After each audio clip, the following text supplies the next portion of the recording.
ನಾನು ಸ್ನೇಹರಾಜ್. ಇಂದಿನ ಮುಖ್ಯಾಂಶಗಳು. ಕಮಲ್ ನಗರ ಸಮುದಾಯ ಆರೋಗ್ಯ ಕೇಂದ್ರಕ್ಕೆ ಮೂಲ ಸೌಕರ್ಯ ಒದಗಿಸಲು ಒತ್ತಾಯ. 15 ದಿವಸದಲ್ಲಿ ಈಡೇರಿಸದಿದ್ದರೆ ಮುತ್ತಿಗೆ. ಮಂಜುನಾಥ್ ಸ್ವಾಮಿ.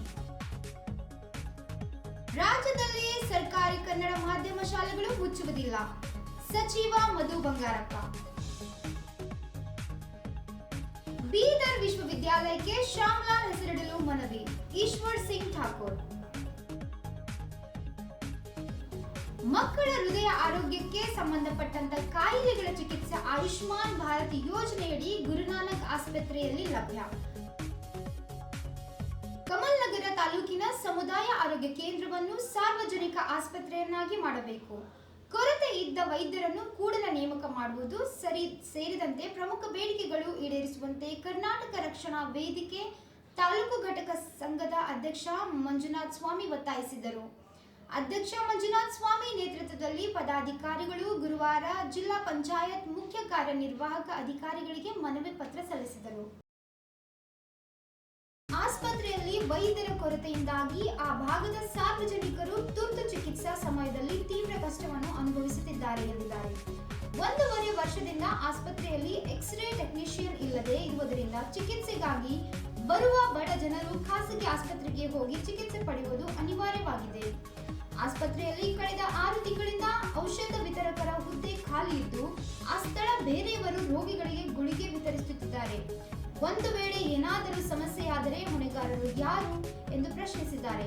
ಆಸ್ಪತ್ರೆಯಲ್ಲಿ ಹಾಸಿಗೆ, ಉಪಕರಣಗಳು, ಶೌಚಾಲಯ ಸೇರಿದಂತೆ ಮೂಲ ಸೌಕರ್ಯಗಳು ಬರುವ 15 ದಿವಸದಲ್ಲಿ ಈಡೇರಿಸದಿದ್ದರೆ ಇಲಾಖೆ ಮುತ್ತಿಗೆ ಹಾಕುವುದಾಗಿ ಎಂದು ಮಂಜುನಾಥ್ ಸ್ವಾಮಿ ಎಚ್ಚರಿಸಿದ್ದಾರೆ.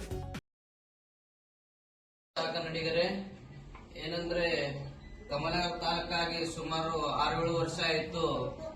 ಕಮಲನಗರಲ್ಲಿರುವ ಆಸ್ಪತ್ರೆ ಸಮುದಾಯ ಆರೋಗ್ಯ ಕೇಂದ್ರನೇ ಇದೆ. ಅದಕ್ಕೂ ಸಾರ್ವಜನಿಕ ಆಸ್ಪತ್ರೆ ಮಾಡಬೇಕು. ಹಾಗೂ ಇಲ್ಲಿ 6 ತಿಂಗಳಿಂದ ಕಮಲನಗರ ಆಸ್ಪತ್ರೆಯಲ್ಲಿ ಫಾರ್ಮಸಿಸ್ಟ್ ಇಲ್ಲ. ಅಂದ್ರೂ ಹಾಸ್ಪಿಟಲ್ ನಡೆಸ್ಕೊಂಡು ಹೋಗ್ತಾ ಇದಾರೆ ಮೆಡಿಕಲ್ ಆಫೀಸರ್. ಯಾಕಂದ್ರೆ ಜನರಿಗೆ ಏನಾದ್ರು ಆಯ್ತು ಫಾರ್ಮಸಿಸ್ಟ್ ಗ್ರೂಪ್ ಡಿ ಮೆಡಿಸಿನ್ ಕೊಡ್ತಾ ಇದಾರೆ. ಏನಾದ್ರು ಆಯ್ತು ಹೋಯ್ತು ಅಂದ್ರೆ ಕಾರಣ ಯಾರು? ಇದಕ್ಕೆ ತಾಲೂಕಾ ಹೆಲ್ತ್ ಆಫೀಸರು ಕೇರ್ ಮಾಡ್ತಲ್ಲ, DHO ಮಾಡ್ತಲ್ಲ, CS ಮಾಡ್ತಲ್ಲ.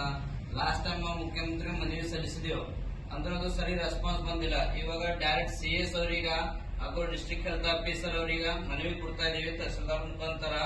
ಮತ್ತು ಅದ ನಂತರ 1 ವರ್ಷ 5 ತಿಂಗಳಾಯ್ತು ಎಕ್ಸ್ರೇ ಡಿಪಾರ್ಟ್ಮೆಂಟ್ ಅಲ್ಲಿ ಯಾರು ಇಲ್ಲ. ಎಕ್ಸ್ರೇ ಮಷಿನ್ ಕೊಳಿತಾ ಹೋಗ್ತಾ ಇದ್ವು ಅಲ್ಲಿ.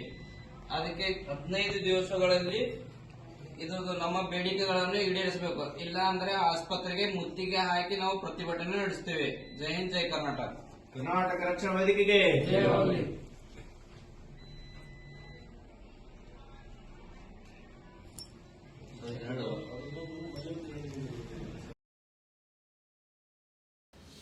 ರಾಜ್ಯದಲ್ಲಿಯ ಸರ್ಕಾರಿ ಮಾಧ್ಯಮ ಶಾಲೆಗಳು ಯಾವ ಕಾರಣಕ್ಕೂ ಮುಚ್ಚುವುದಿಲ್ಲ ಎಂದು ಶಿಕ್ಷಣ ಸಚಿವ ಮಧು ಬಂಗಾರಪ್ಪ ತಿಳಿಸಿದರು. ಬೆಳಗಾವಿ ಸುವರ್ಣ ಸೌಧದಲ್ಲಿ ನಡೆದ ಅಧಿವೇಶನದಲ್ಲಿ ಬಸವ ಕಲ್ಯಾಣ ಕ್ಷೇತ್ರದ ಶಾಸಕ ಶರಣು ಸಲಗರ್ ಅವರ ಪ್ರಶ್ನೆಗೆ ಸಚಿವರು ಉತ್ತರ ನೀಡಿದರು. ಮಹಾರಾಷ್ಟ್ರ ಗಡಿ ಭಾಗದಲ್ಲಿರುವ ತಮ್ಮ ಕ್ಷೇತ್ರದ ವ್ಯಾಪ್ತಿಯಲ್ಲಿ ಬರುವ ಗ್ರಾಮಗಳಲ್ಲಿ ಮರಾಠಿ ಮಾಧ್ಯಮ ಶಾಲೆಗಳಿವೆ. ಹೀಗಾಗಿ ನಮ್ಮ ಮಕ್ಕಳಿಗೆ ಸಮಸ್ಯೆಯಾಗುತ್ತಿದೆ ಎಂದು ಶಾಸಕ ಶರಣು ಸಲಗರ್ ಸದನದ ಗಮನಕ್ಕೆ ತಂದರು.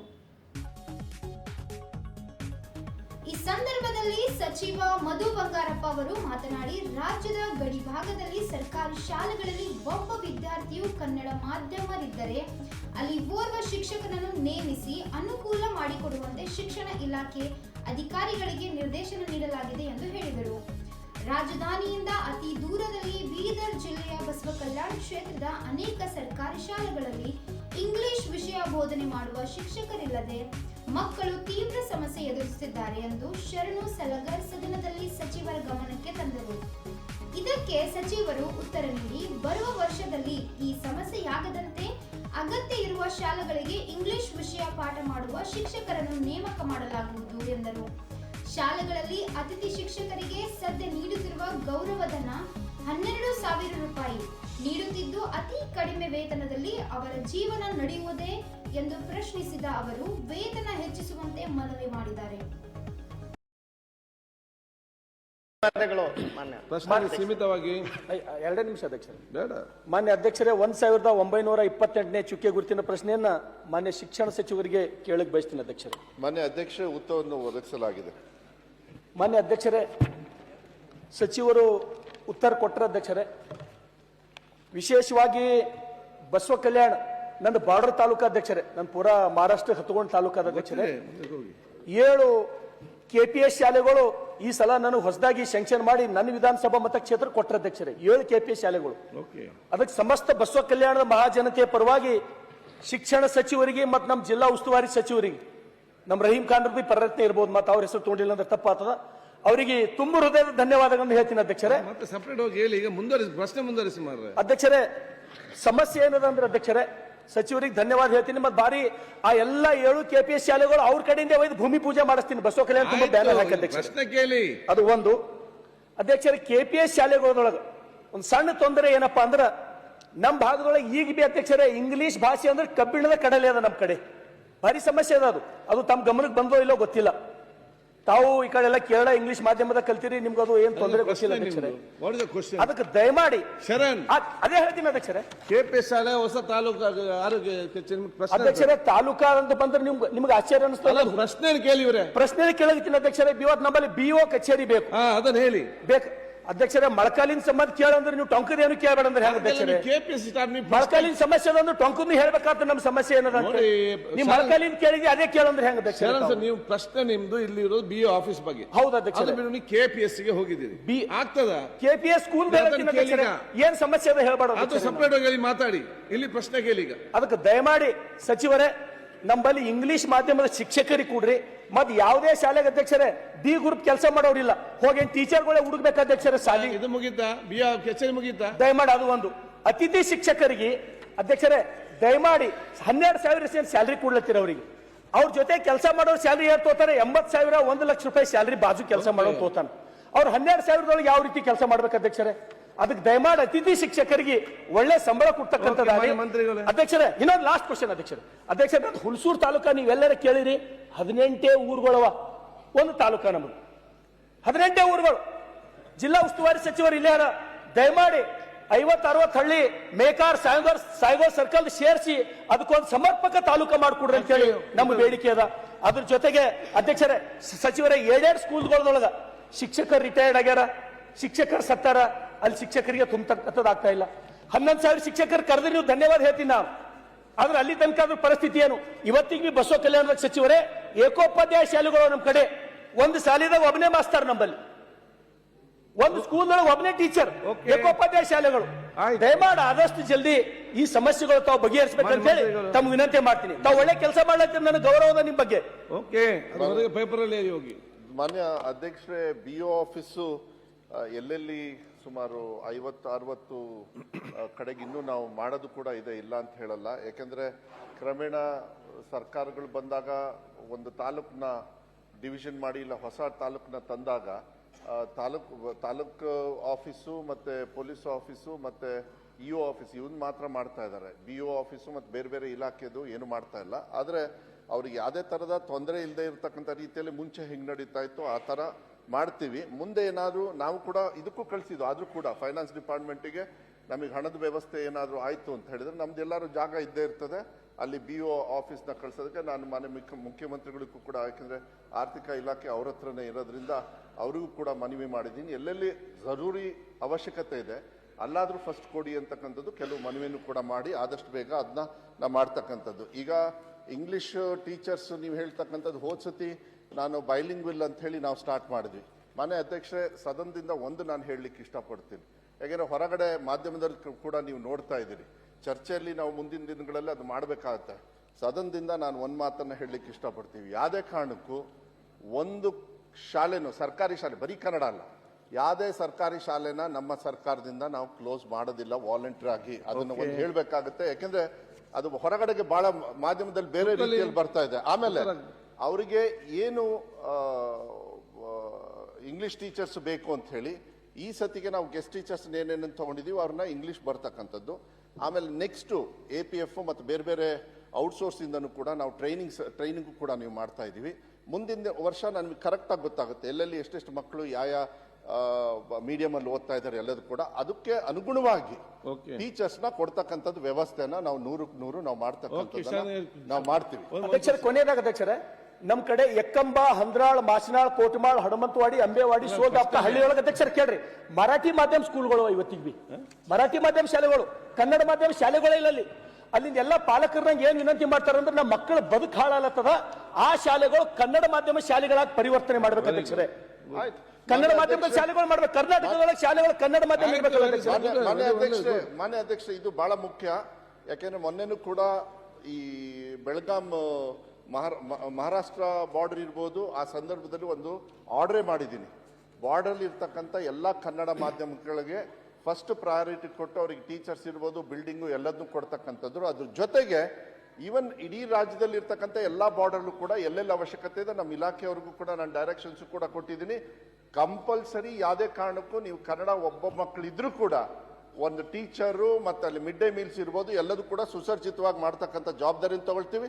ವೈಯಕ್ತಿಕವಾಗಿ ಯಾವುದೇ ಸದಸ್ಯರು ಕೂಡ ನನಗೆ ಕೊಟ್ಟಾಗ ಅದನ್ನು ಯಾವುದೇ ತರದ ತೊಂದರೆ ಇಲ್ಲದೆ ಇರತಕ್ಕಂಥದ್ದಲ್ಲಿ ಕನ್ನಡ ಶಾಲೆಯನ್ನ, ಮಾಧ್ಯಮವನ್ನ, ಭಾಷೆಯನ್ನ ಉಳಿಸ್ತಕ್ಕಂಥ ಕೆಲಸ ನನ್ನ ಇಲಾಖೆಯಲ್ಲಿ ನಾವು 100ಕ್ಕೆ 100 ಮಾಡೇ ಮಾಡ್ತೀವಿ ಅನ್ನೋದ ವಿಶ್ವಾಸವನ್ನು ಕೊಡ್ಲಿಕ್ಕೆ ಇಷ್ಟಪಡ್ತೀನಿ. ಮಂಜು ಸನ್ಮಾನ್ಯ ಸಭಾಧ್ಯಕ್ಷರೇ, ಶ್ಯಾಮ್ಲಾಲ್ಜಿ ಹಾಗೂ ಬನ್ಸಿಲಾಲ್ರು ಆಗಿನ ಗೃಹ ಮಂತ್ರಿ ಸರ್ದಾರ್ ವಲ್ಲಭಾಯ್ ಪಟೇಲ್ರನ್ನು ಬೀದರ್ಗೆ ಕರೆಸಿದರು. ಶ್ಯಾಮ್ಲಾಲ್ ಹಾಗೂ ಬನ್ಸಿಲಾಲ್ರು ಇರುತ್ತಿಲ್ಲ ಅಂದರೆ ಈ ನೆಲಕ್ಕೆ ಸ್ವತಂತ್ರ ಸಿಗುತ್ತಿರಲಿಲ್ಲ ಎಂದು ಭಾಯಿ ಶ್ಯಾಮ್ಲಾಲ್ಜಿ ಬಲಿದಾನ್ ಉತ್ಸವ ಸಮಿತಿ ಅಧ್ಯಕ್ಷ ಈಶ್ವರ್ ಸಿಂಗ್ ಠಾಕೂರ್ ತಿಳಿಸಿದರು. ನಗರದ ಡಾಕ್ಟರ್ ಚನ್ನಬಸವ ಪಟ್ಟದೇವರ ರಂಗಮಂದಿರದಲ್ಲಿ ಭಾಯಿ ಶ್ಯಾಮ್ಲಾಲ್ಜಿ ಬಲಿದಾನ ಉತ್ಸವ ಸಮಿತಿ ಹಾಗೂ ಕರ್ನಾಟಕ ಆರ್ಯ ಪ್ರತಿನಿಧಿ ಸಭಾ ಬೆಂಗಳೂರು ಇವರ ಸಂಯುಕ್ತಾಶ್ರಯದಲ್ಲಿ ಹಮ್ಮಿಕೊಂಡಿರುವ ಭಾಯಿ ಶ್ಯಾಮ್ಲಾಲ್ಜಿ ಅವರ 87ನೇ ವೀರ ಬಲಿದಾನ ದಿವಸ ಸಮಾರಂಭದಲ್ಲಿ ಅವರು ಮಾತನಾಡಿದರು. ಭಾಲ್ಕಿ ತಾಲೂಕಿನ ಅಂಬೆ ಸಾಂಗವಿಯಲ್ಲಿ ಹುಟ್ಟಿ ಹುನ್ನಬಾದ್ ತಾಲೂಕಿನ ಹಳ್ಳಿಕೇಡದಲ್ಲಿ ಬೆಳೆದು ಈ ನೆಲದ ಋಣಕ್ಕಾಗಿ ನಿಜಾಮನ ಬಂಧನಕ್ಕೆ ಒಳಗಾಗಿ ಬೀದರ್ ಜೈಲಿನಲ್ಲಿ ಅನೇಕ ಯಾತನೆ ಅನುಭವಿಸಿ ಹುತಾತ್ಮರಾದ ಶ್ಯಾಮ್ಲಾಲ್ಜಿ ಅವರಿದ್ದ ಜೈಲಿನ ಕೋಣೆಯನ್ನು ಹಾಗೂ ಸಂಪೂರ್ಣ ಹಳೆಯ ಜೈಲನ್ನೇ ಶ್ಯಾಮ್ಲಾಲ್ಜಿ ಅವರ ಹೆಸರಿನಲ್ಲಿ ಸ್ಮಾರಕವಾಗಿ ನಿರ್ಮಿಸಬೇಕು. ಹಳ್ಳಿಕೇಡದಲ್ಲಿ ಬೆಳೆದು ವಿದ್ಯೆ ಕಲಿತ ಕಾರಣಕ್ಕೆ ಅದಕ್ಕೆ ಹತ್ತಿರವಿರುವ ಹಾಲಳ್ಳಿಯಲ್ಲಿ ಬೀದರ್ ವಿಶ್ವವಿದ್ಯಾಲಯಕ್ಕೆ ಶ್ಯಾಮ್ಲಾಲ್ ಹೆಸರಿಡಬೇಕು. ಹೊಸದಾಗಿ ನಿರ್ಮಾಣಗೊಂಡಿರುವ ಜೈಲಿಗೂ ಸಹ ಭಾಯಿ ಶ್ಯಾಮ್ಲಾಲ್ಜಿ ಅವರ ಹೆಸರಿಡಬೇಕು. ಬೆಂಗಳೂರು ಫ್ರೀಡಂ ಪಾರ್ಕ್ ಮಾದರಿಯಲ್ಲಿ ಇಲ್ಲಿ ಹೈದರಾಬಾದ್ ಕರ್ನಾಟಕ ಮುಕ್ತಿ ಸಂಗ್ರಾಮದಲ್ಲಿ ವೀರ ಬಲಿದಾನಗೊಂಡಿರುವ ಈ ಭಾಗದ ಎಲ್ಲ ಮಹನೀಯರ ಚರಿತ್ರೆಗಾಗಿ ಸ್ಮಾರಕಗಳು ನಿರ್ಮಿಸಬೇಕೆಂದು ಕರೆ ಕೊಟ್ಟರು. ಕರ್ನಾಟಕ ಆರ್ಯ ಪ್ರತಿನಿಧಿ ಸಮಾಜದ ಅಧ್ಯಕ್ಷ ಸಂಜಯ್ ಮಿಸ್ಕಿನ್ ಮಾತನಾಡಿದರು. ಗುರುನಾನಕ್ ಆಸ್ಪತ್ರೆಯ ಸಭಾಂಗಣದಲ್ಲಿ ಇಂದು ಕರೆದ ಪತ್ರಿಕಾಗೋಷ್ಠಿಯನ್ನು ಉದ್ದೇಶಿಸಿ ಮಾತನಾಡಿದ ಹೆಸರಾಂತ ಹೃದಯ ರೋಗ ತಜ್ಞ ಡಾಕ್ಟರ್ ಸಂಜೀವ್ ರೆಡ್ಡಿ, ಸಣ್ಣ ಎದೆ ನೋವು ಕಾಣಿಸಿಕೊಂಡರೂ ನಿರ್ಲಕ್ಷ್ಯ ಬೇಡ, ತಕ್ಷಣ ಇಸಿಜಿ ಪರೀಕ್ಷೆ ಮಾಡಿಸಿಕೊಳ್ಳಬೇಕು ಎಂದು ಹೇಳಿದರು. ಹಲವು ಜನರು ಅಸಿಡಿಟಿ ಎಂದು ಮಾತ್ರೆಗಳನ್ನು ತೆಗೆದುಕೊಂಡು ಸುಮ್ಮನಾಗುತ್ತಾರೆ. ಇದು ನಿಜಕ್ಕೂ ಅಪಾಯಕಾರಿ ಎಂದು ಹೇಳಿದ್ದಾರೆ. ಇಲ್ಲಿನ ಗುರುನಾನಕ್ ಆಸ್ಪತ್ರೆಯಲ್ಲಿ ಕಳೆದ 5 ವರ್ಷಗಳಿಂದ ಎಂಜಿಯೋಪ್ಲಾಸ್ಟಿ ಚಿಕಿತ್ಸೆ ಆರಂಭಿಸಲಾಗಿದೆ. 5,000ಕ್ಕಿಂತ ಹೆಚ್ಚು ಎಂಜಿಯೋಪ್ಲಾಸ್ಟಿ ಚಿಕಿತ್ಸೆ ಮಾಡಲಾಗಿದೆ. ಅದರಲ್ಲಿ 98% ರೋಗಿಗಳು ಗುಣಮುಖರಾಗಿದ್ದಾರೆ. ಆಯುಷ್ಮಾನ್ ಭಾರತ್ ಪಡಿತರಿಗೆ ಉಚಿತವಾಗಿ ಎಂಜಿಯೋಪ್ಲಾಸ್ಟಿ ಮಾಡಲಾಗುತ್ತಿದೆ. ಹೃದಯ ರೋಗಿಗಳಿಗೆ ಅತ್ಯುತ್ತಮ ಚಿಕಿತ್ಸೆ ನೀಡುವ ಮೂಲಕ ನಗರದ ಗುರುನಾನಕ್ ಆಸ್ಪತ್ರೆ ಗಮನ ಸೆಳೆಯುತ್ತಿದೆ. ಗುರುನಾನಕ್ ಆಸ್ಪತ್ರೆ ಈ ವಿಷಯದಲ್ಲಿ ಅತಿ ಹೆಚ್ಚಿನ ಕಾಳಜಿಯಿಂದ ನಡೆದುಕೊಳ್ಳುವ ಮೂಲಕ ಹೃದಯ ರೋಗಿಗಳ ಪ್ರಾಣ ರಕ್ಷಿಸುತ್ತಲಿದೆ ಎಂದು ಹೇಳಿದರು. ಚಿಕಿತ್ಸೆಗೆ ಒಳಗಾದವರಲ್ಲಿ ಹೆಚ್ಚಿನವರು ಆಯುಷ್ಮಾನ್ ಭಾರತ್ ಪಡಿತರ ಚೀಟಿ ಹೊಂದಿರುವವರು. ಎಲ್ಲಾ ಪ್ರಕರಣಗಳಲ್ಲಿ ಅತ್ಯುತ್ತಮ ಗುಣಮಟ್ಟದ ಸ್ಟಂಟ್ ಅಳವಡಿಸಲಾಗುತ್ತಿದೆ ಎಂದು ಡಾಕ್ಟರ್ ಸಂಜೀವ್ ರೆಡ್ಡಿ ತಿಳಿಸಿದರು. ನಮಸ್ಕಾರ. ನಾವು ಗುರುನಾನಕ್ ಆಸ್ಪತ್ರೆಯಲ್ಲಿ ಇವತ್ತಿನ ದಿವಸ ಪತ್ರಿಕಾಗೋಷ್ಠಿ ಮಾಡುವ ಉದ್ದೇಶ ಅಂತಂದಿದ್ರೆ, ನಮ್ಮ ಆಸ್ಪತ್ರೆ ಪ್ರಾರಂಭವಾಗಿದ್ದು 1969ರಲ್ಲಿ. ಇದು ಸರ್ಕಾರಿ ಆಸ್ಪತ್ರೆ ನಂತರ ಪ್ರೈವೇಟ್ ಕ್ಷೇತ್ರದಲ್ಲಿ ಮೊದಲನೇ ಆಸ್ಪತ್ರೆ. ಸುಮಾರು ವರ್ಷಗಳಿಂದ ಇಲ್ಲಿ ಅತ್ಯುತ್ತಮವಾದ ಸೇವೆಯನ್ನು ಕೊಡ್ತಾ ಇದ್ದೀವಿ. ಇವಾಗ ಆಯುಷ್ಮಾನ್ ಭಾರತ್ ಯೋಜನೆ ಅಡಿಯಲ್ಲಿ ನಾವು ಮಕ್ಕಳ ಹೃದಯ ರೋಗಕ್ಕೆ ಸಂಬಂಧಪಟ್ಟಂಥ ಚಿಕಿತ್ಸೆಯನ್ನು ಕೂಡ ಉಚಿತವಾಗಿ ಮಾಡ್ತಾ ಇದ್ದೀವಿ. ನಾವು ಇದೇ ತಿಂಗಳು ಸೋನಿ ಅಂತ ಒಂದು 13 ವರ್ಷದ ಹುಡುಗಿ, ಆಕೆಗೆ ಹೃದಯದಲ್ಲಿ ಹೋಲ್ ಇತ್ತು. ಹೋಲ್ ಅಂತಂದರೆ ಛಿದ್ರ, ರಂಧ್ರ. ಆ ರಂಧ್ರ ಸುಮಾರು 21 ಮಿಲಿಮೀಟರ್, 2 ಸೆಂಟಿಮೀಟರ್ ರಂಧ್ರ ಇತ್ತು. ಅದಕ್ಕೆ ನಾವು ನಮ್ಮ ವೈದ್ಯಕೀಯ ಭಾಷೆಯಲ್ಲಿ ಏಟ್ರಿಯಲ್ ಸೆಪ್ಟಲ್ ಡಿಫೆಕ್ಟ್ ಅಂತ ಕರಿತೀವಿ. ಆ ಛಿದ್ರಕ್ಕೆ ಮೊದಲು ಓಪನ್ ಹಾರ್ಟ್ ಸರ್ಜರಿ ಮಾಡಬೇಕಾಗ್ತಿತ್ತು, ಓಪನ್ ಹಾರ್ಟ್ ಸರ್ಜರಿ. ಸೊ ಹೆಣ್ಮಕ್ಳಿಗೆ ಹೃದಯ ಓಪನ್ ಹಾರ್ಟ್ ಸರ್ಜರಿ ಅಂದರೆ ಮುಂದೆ ಅವರ ಭವಿಷ್ಯದಲ್ಲಿ ಮದುವೆ ಅಥವಾ ಅದಕ್ಕೆಲ್ಲ ಸ್ವಲ್ಪ ಅಡಚಣೆಗಳಾಗುವಂಥ ಸಂಭಾವನೆಗಳಿರ್ತವೆ. ಹೀಗಾಗಿ ಆಯುಷ್ಮಾನ್ ಭಾರತ ಯೋಜನೆ ಅಡಿಯಲ್ಲಿ ಉಚಿತವಾಗಿ ಅವಳಿಗೆ ಒಂದು ಡಿವೈಸ್ ಅಂತ ಇರುತ್ತೆ, atrial septal defect closure device ಅಂತ, ಡಿವೈಸ್ ಕ್ಲೋಜರ್ ಅನ್ನೋ ಯಶಸ್ವಿಯಾಗಿ ಇದೇ ತಿಂಗಳು ಮಾಡಿದ್ವಿ. ಮೊದಲು ಇದನ್ನು ನಾವು ಮಾಡ್ತಾ ಇದ್ವಿ, ಮಧ್ಯದಲ್ಲಿ ನಿಲ್ಲಿಸಿದ್ವಿ. ಮತ್ತೆ ಈ ಹೃದಯ ಸಂಬಂಧಪಟ್ಟಂಥ ಏನು ಕಾಯಿಲೆ ಇರುತ್ತೆ ಮಕ್ಕಳಲ್ಲಿ ಕಾಣಿಸ್ಕೊಳ್ಳುವಂಥ 10 kg ಮೇಲ್ಪಟ್ಟ ತೂಕ, ಮಕ್ಕಳ ತೂಕ 10 kgಕ್ಕಿಂತ ಜಾಸ್ತಿ ಇದ್ದಿದ್ರೆ ಆ ಮಕ್ಕಳಿಗೆ ಯಶಸ್ವಿಯಾಗಿ ನಾವು ಆ ಛಿದ್ರವನ್ನು ಬಂದ್ ಮಾಡುವಂಥ ಚಿಕಿತ್ಸೆಯನ್ನು ಇಲ್ಲಿ ಪ್ರಾರಂಭ ಮಾಡಿದ್ವಿ. ಇದನ್ನು ನಾವು ಹೈದರಾಬಾದ್ನಿಂದ ಬರ್ತಕ್ಕಂಥ ಒಬ್ಬ ವೈದ್ಯರಿದ್ದಾರೆ, ಕೇರ್ ಹಾಸ್ಪಿಟಲ್ ಜೊತೆ ಒಂದು ಅಂಡರ್ಸ್ಟ್ಯಾಂಡಿಂಗ್ MOU ಮಾಡ್ಕೊಂಡಿದ್ವಿ. ಆ ಆಸ್ಪತ್ರೆಯ ವೈದ್ಯರು ಮತ್ತು ನಾವು ಇಬ್ಬರು ಜೊತೆಯಲ್ಲಿ ಈ ಒಂದು ಚಿಕಿತ್ಸೆಯ ಪ್ರಕ್ರಿಯೆಯನ್ನು ನಾವು ಪ್ರಾರಂಭಿಸಿದ್ವಿ ಇಲ್ಲಿ. ಇದು ಈ ತಿಂಗಳಿಂದನೇ ಪ್ರಾರಂಭವಾಗಿದೆ. ಇದರ ಎಲ್ಲ ಹೃದಯಕ್ಕೆ ಸಂಬಂಧಿಸಿ ಮೊದಲು ಬೆಂಗಳೂರಿಗೆ ಅಥವಾ ಹೋಗ್ಬೇಕಾಗ್ತದೆ. ಇನ್ನು ಗುಲ್ಬರ್ಗದಲ್ಲೂ ಕೂಡ ಈ ಗುಲ್ಬರ್ಗ ಜಯದೇವ ಆಸ್ಪತ್ರೆಯಲ್ಲೂ ಕೂಡ ಇದನ್ನು ಮಾಡ್ತಾ ಇಲ್ಲ. ಮಕ್ಕಳ ಹೃದಯ ರೋಗಕ್ಕೆ ಸಂಬಂಧಪಟ್ಟ ಡಿವೈಸ್ ಕ್ಲೋಜರ್ ಚಿಕಿತ್ಸೆಗಳಿಂದ ಟ್ರೀಟ್ಮೆಂಟ್ಸ್ ಇಂದ ಅಲ್ಲಿಂದ ಅವರು ಮತ್ತೆ ಮತ್ತೆ ಬೆಂಗಳೂರಿಗೆ ಕಳಿಸ್ತಾ ಇದ್ದಾರೆ. ಬಟ್ ಇದನ್ನು ನಾವು ಇಲ್ಲಿ ನಮ್ಮ ಆಸ್ಪತ್ರೆಯಲ್ಲಿ ಇದನ್ನು ಪ್ರಾರಂಭಿಸಿದ್ವಿ.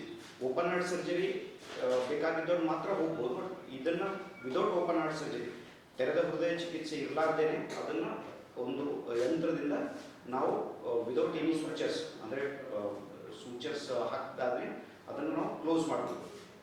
ಸೊ ಈ ಚಿಕಿತ್ಸೆಯನ್ನು ನಮ್ಮ ಆಸ್ಪತ್ರೆಯಲ್ಲಿ ಪ್ರಾರಂಭ ಮಾಡಿದ್ವಿ ಮಕ್ಕಳಿಗೆ. ಇದಕ್ಕೆ ಮಿನಿಮಮ್ ತೂಕ 10 kgಕ್ಕಿಂತ ಮೇಲ್ಪಟ್ಟು ಇದ್ದಿದ್ರೆ ಯಶಸ್ವಿಯಾಗಿ ಮಾಡಲಾಗ್ತದೆ. ಇದಕ್ಕೆ ಯಾವುದೇ ರೀತಿಯಂಥ ಒಂದು ಅಡಚಣೆಗಳು ಬರ್ತಾ ಇಲ್ಲ. ಪರಿಣಿತ ವೈದ್ಯರು ತಂಡ ಹೈದರಾಬಾದಿಂದ ಬರುತ್ತೆ, ಅವ್ರ ಜೊತೆ ನಾವು ಕೂಡಿ ಮಕ್ಕಳನ್ನ ಮೊದಲೇ ಪ್ರಿಪ್ರೇಷನ್ ಎಲ್ಲ ಮಾಡಿ ಅವತ್ತಿನ ದಿವಸ ಆಯುಷ್ಮಾನ್ ಯೋಜನೆಯಲ್ಲಿ ಈ ಚಿಕಿತ್ಸೆಯನ್ನು ನಾವು ಪ್ರಾರಂಭಿಸ್ತೀವಿ. ಇದಲ್ಲದೆ ಈಗ ಆಯುಷ್ಮಾನ್ ಭಾರತ ಯೋಜನೆಯಲ್ಲಿ ನಮ್ಮ ಆಸ್ಪತ್ರೆಗೆ ಇನ್ನೊಂದು ವಿಷಯ ಅಂತಂದಿದ್ರೆ, ಈಗ ನಮ್ಮ ಹತ್ರ ತುರ್ತು ಚಿಕಿತ್ಸೆಗೋಸ್ಕರ ಎಮರ್ಜೆನ್ಸಿ ಹಾರ್ಟ್ ಅಟ್ಯಾಕಲ್ಲಿ ಯಾವುದೇ ರೀತಿಯ ಚಿಕಿತ್ಸೆ ಇದ್ದರೂ ಕೂಡ ಅದನ್ನು ಯಶಸ್ವಿಯಾಗಿ ಮಾಡ್ತಿದ್ವಿ. ಮೊನ್ನೆನೇ ನಾವು ಒಂದು ಇಂದಿನ ವಾರ್ತಾ ಪ್ರಸಾರ ಮುಕ್ತಾಯವಾಯಿತು. ಮುಂದಿನ ವಾರ್ತೆಗಳೊಂದಿಗೆ ಮತ್ತೆ ಭೇಟಿಯಾಗೋಣ.